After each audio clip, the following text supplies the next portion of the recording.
Welcome to A to Z Tales. Today's story teaches an important lesson. Forgiving someone doesn't make you weak.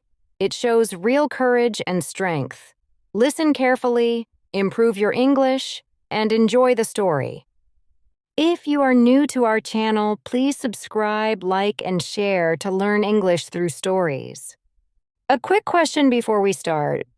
Do you think forgiving someone makes a person strong or weak? Why? Maplewood was a small and quiet town with friendly streets, old trees, and people who knew each other for many years. The town was not famous, but it was peaceful. Neighbors often talked across fences, and most families had lived there for generations. Shops were small, and everyone usually visited the same bakery, grocery store, and cafe. In this town lived a woman named Sarah Dawson. She was 29 years old and kind-hearted. She worked at the local library and loved helping children with reading. People in town respected her because she was gentle, polite, and patient. She lived alone in a little blue house that once belonged to her grandmother. Sarah had a best friend named Megan Turner. They had known each other since childhood. Their houses were just 4 blocks apart. As little girls, they played in the park, made scrapbooks, and shared secrets. As adults, they often had tea together on Sundays, went for evening walks, and celebrated each other's birthdays. Everyone in Maplewood knew about their friendship, and many people said, "Sarah and Megan are like sisters." Things changed one year when Megan started working at the same library as Sarah. At first, it felt perfect. They shared lunch breaks, walked home together, and helped each other with work. But deep inside, Megan had an insecurity she never spoke about. Sarah was calm, responsible, and the library manager often praised her. People in town liked Sarah a little more because of her warm smile and soft voice.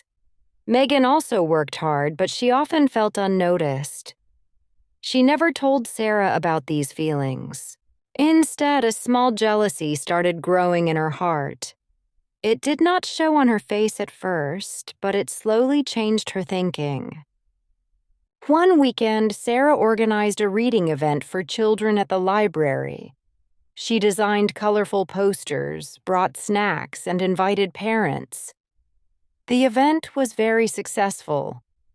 The manager praised her in front of everyone and said, "Sarah, you always bring light to this place."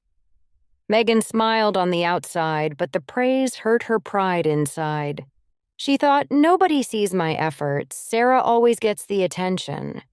She did not tell this to anyone. She simply went home feeling angry, though she was not sure at whom: Sarah, the manager, or herself.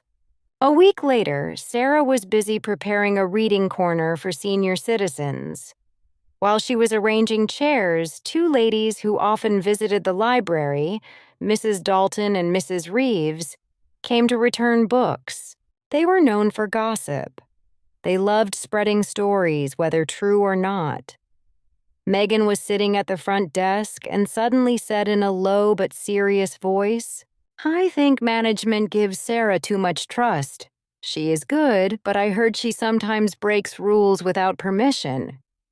Mrs. Dalton asked with sharp interest, "What do you mean?" Megan looked unsure but continued, "I just heard she sometimes uses the library event budget for personal things. I am not sure, of course. I don't want trouble." Mrs. Reeves raised her eyebrows. "Is that so?" Megan realized she had made a mistake, but the words were already out. She never meant them to be so serious. She only wanted to let out her frustration. She told herself that the ladies would forget soon, but Maplewood was small, and news traveled faster than cars. Within 2 days, whispers started. People in the grocery store, cafe, and bakery started talking softly when Sarah passed by. Some greeted her coldly, some avoided eye contact. Even the children at the library looked confused. Sarah noticed everything but did not understand why. She asked herself, "What did I do wrong?" At first, she thought maybe people were tired or upset about something else. But the behavior continued. After 4 days of strange behavior, the library manager, Mr. Jacobs, called Sarah into his office. He had a serious face and a letter in his hand. "Sarah," he said gently, "there are rumors that you used event money for personal reasons. Is it true?" Sarah was shocked. She felt her heart drop. Her hands felt cold. "No, never," she said quickly. "I would never take money that isn't mine." Mr. Jacobs nodded. "I believe you. But the town has started talking. We must be careful." Sarah left the office quietly. She sat in the staff room wondering who had started the rumor. Her mind went through every possibility, but she could not guess. That evening, when she walked home, Mrs. Dalton and Mrs. Reeves were standing outside the bakery. They stopped talking when they saw her. One of them whispered, "Look, it's her." Sarah pretended not to hear and kept walking. At night, she could not sleep. Her eyes filled with tears because she had always tried to be honest and helpful. The next day at the library, a young helper named Chloe came to her and said, "Sarah, people are saying you stole money from the library. It's not true, right?" Sarah shook her head slowly. "No, Chloe, it's not true." Chloe looked relieved. "I believe you, but many don't." That sentence broke Sarah's heart more than anything. Meanwhile, Megan's mind was restless. She heard the rumors growing. She knew it started with her careless words. She tried to stay quiet and pretend she had done nothing, but guilt grew stronger every day. She felt sick when she saw Sarah walking with tired eyes and a heavy face. Sarah still greeted her kindly, not knowing the truth. One evening, Megan sat on her bed and cried. She whispered to herself, "I did this. I hurt my best friend. I ruined her peace." But she was afraid to confess. She thought, what if she hates me? What if everyone hates me? So she stayed silent, but her silence only made the rumor bigger. One Monday morning, Sarah went to the only cafe in town for a cup of tea before work. The owner, Mrs. Blanchard, usually smiled and asked about her day. But this time she only asked in a cold voice, "To go or here?"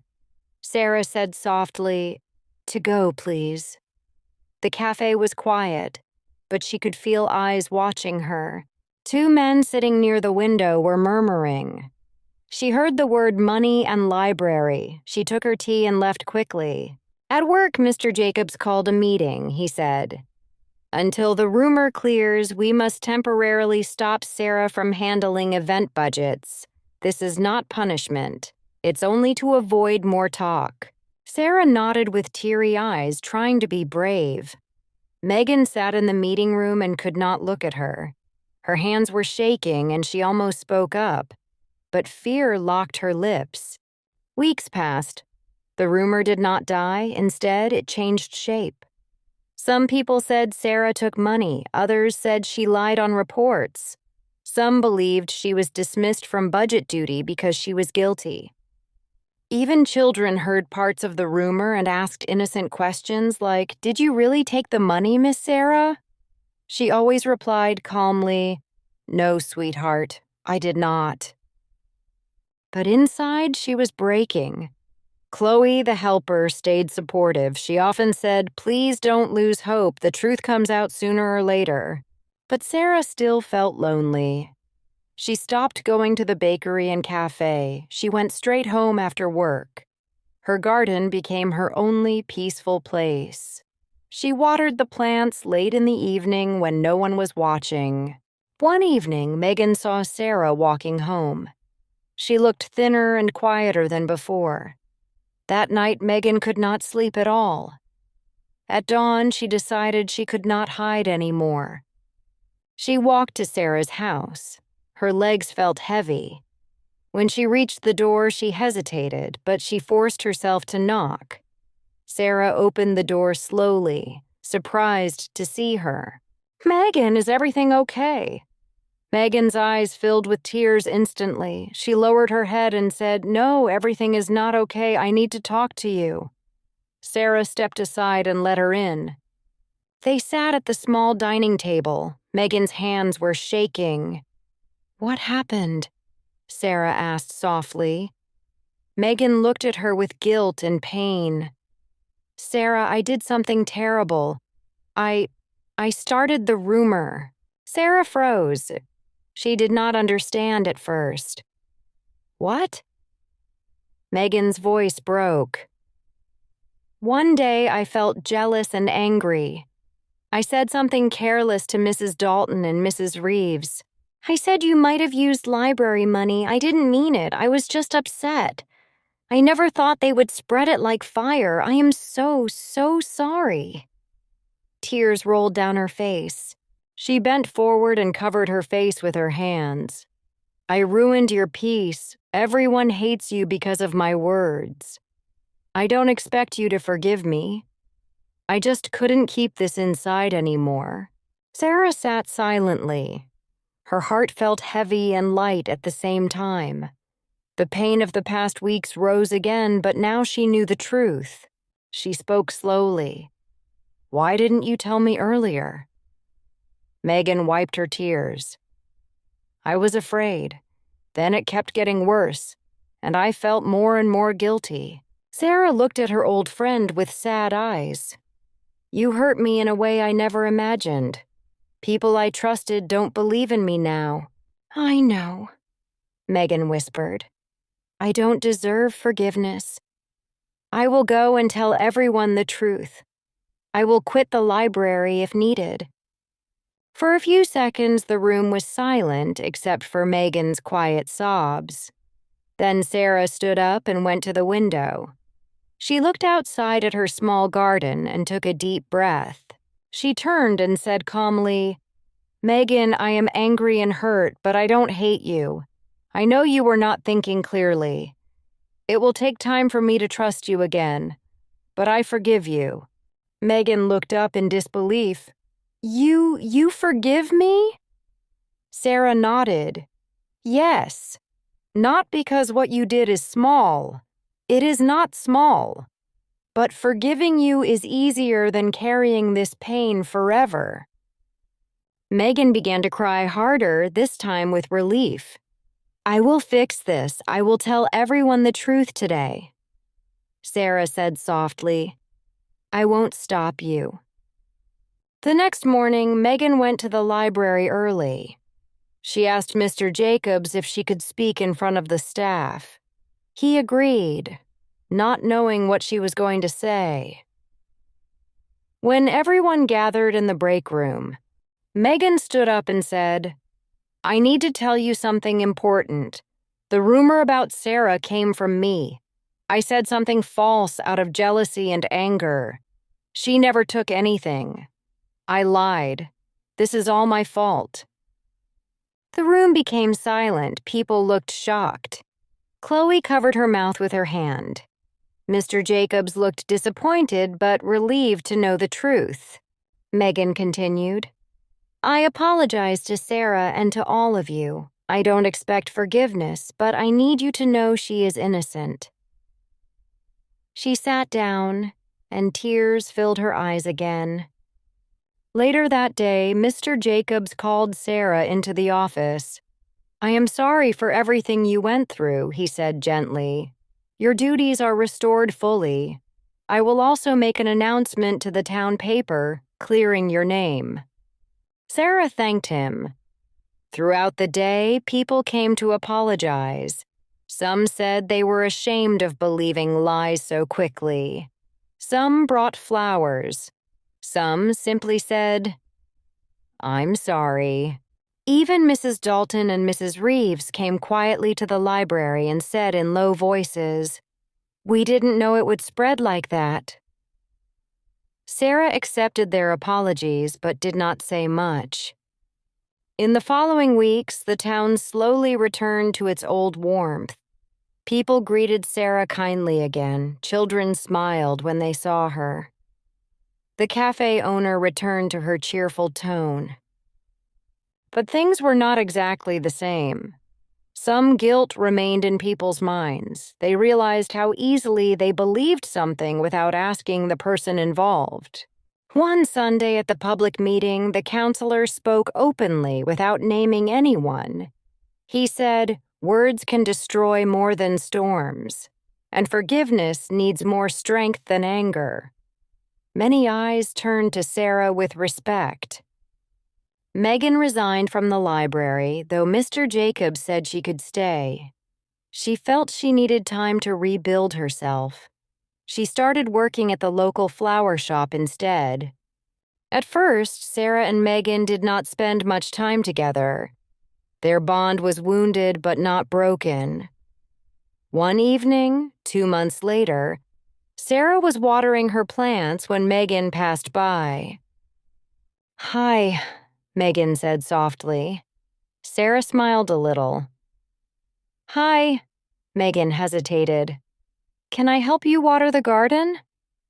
Sarah looked at her and then nodded gently. "Sure." They watered the plants together quietly. It was not like old times, but it was a new beginning. Over the next weeks, they began to meet for short walks again. They talked slowly, carefully, but honestly.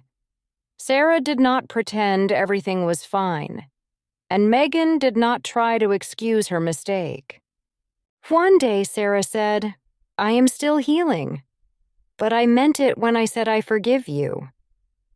Megan replied, "I will never forget that you did." Months passed. The rumor became a memory that people learned from. Some even told their children, "Don't speak without care. Don't believe everything you hear." People in Maplewood respected Sarah more than before.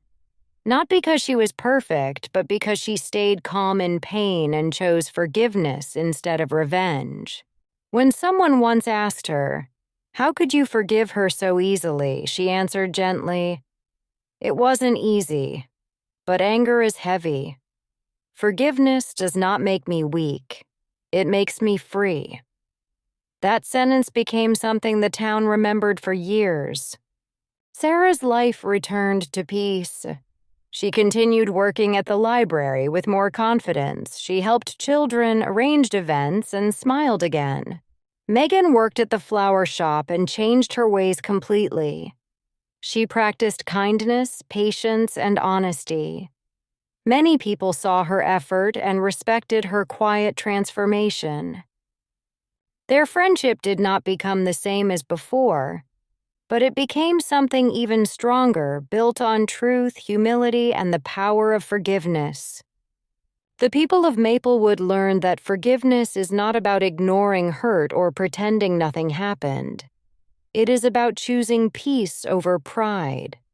Sarah's heart showed that forgiving does not make a person smaller.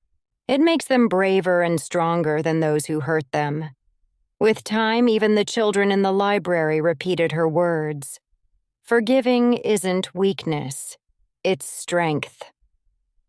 If you liked this story and learned something new, give this video a thumbs up, subscribe to the channel, and share it with a friend who is learning English. Tell us in the comments, would you forgive someone who hurt you?